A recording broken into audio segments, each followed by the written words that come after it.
धुळे शहरातून निघणारे सांडपाण्याची विल्हेवाट पांझरा नदीपात्रात लावली जाते। त्यामुळे पांझरा नदीपात्र आता गटारगंगा होऊ लागली। सांडपाण्यामुळे नदीपात्रात जलपर्णीचा विळखा वाढला। परिणामी नागरिकांसह पाण्यातील जीवसृष्टीला धोका निर्माण झाल्याची भीती पर्यावरण तज्ञांकडून व्यक्त केली जात आहे।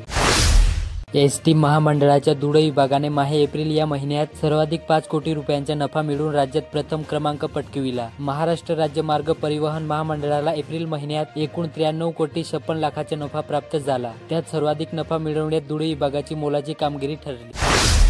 शिरपूर तालुक्यातील बोराडी येथील देवमोगरा कॉलनीत श्रीराम प्रभू आणि देवमोगरा माता मंदिरात अज्ञात चोरट्यांनी धाडसी चोरी केल्याची घटना 18 रोजी सकाळी उघडीस आली। दोन्ही मंदिरातून सुमारे 60 ते 70 हजार रुपयांची चोरी झाल्याची प्राथमिक अंदाज वर्तविण्यात आला। येत्या खरीप हंगामामध्ये शेतकऱ्यांनी केवळ DAP खतावर अवलंबून न राहता बाजारामध्ये उपलब्ध असलेले पर्यायी खतांचा वापर करावा, असे आवाहन कृषी विभागाकडून करण्यात येत आहे। धुळे तालुक्यातील नंदाळे बुद्रुक येथील 24 वर्षीय उमेश रवींद्र पाटील याने दिनांक 17 रोजी सायंकाळी 5:30 ला राहत्या घरात गळफास घेतला। त्यास खाली उतरवून उपचारार्थ जिल्हा रुग्णालयात दाखल केले असता डॉक्टर प्रकाश सुकडे यांनी तपासणीनंतर मृत्यू घोषित केले। या प्रकरणी धुळे तालुका पोलिसात आकस्मिक मृत्यूची नोंद झाली। धुळे रेल्वे स्टेशनच्या विविध विकास कामांचे 22 मे रोजी पंतप्रधान नरेंद्र मोदी यांच्या हस्ते ऑनलाईन लोकार्पण होणार आहे, अशी माहिती धुळे रेल्वे स्टेशनचे प्रबंधक सुरेश जाधव यांनी रविवारी घेतलेल्या पत्रकार परिषदेत दिली।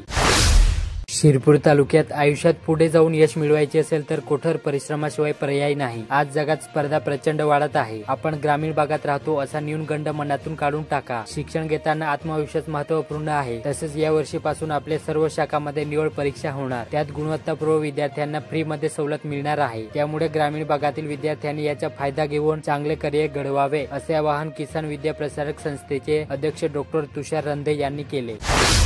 अखिल विश्व गायत्री परिवाराचे संस्थापक वेदमूर्ती पंडित श्रीराम शर्मा आचार्य यांची तप साधनेची शताब्दी, संस्थापिका भगवती देवी यांची जन्म शताब्दी आणि अखंड ज्योतीची शताब्दी यांच्या निमित्ताने देशभरात मंगल ज्योती कलश यात्रा निघाली।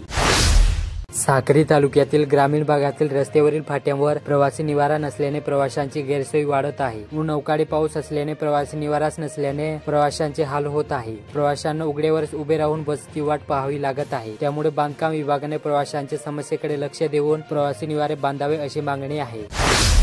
दोंडाईचा येथे सैन्याने पार पाडलेल्या ऑपरेशन सिंदूर या अभूतपूर्व विजयाचा गौरव करण्यासाठी पालकमंत्री विजयकुमार रावल यांच्या मार्गदर्शनाखाली दोंडाईच्या शहरात डॉक्टर बाबासाहेब आंबेडकर चौकापासून तिरंगा रॅली काढण्यात आली।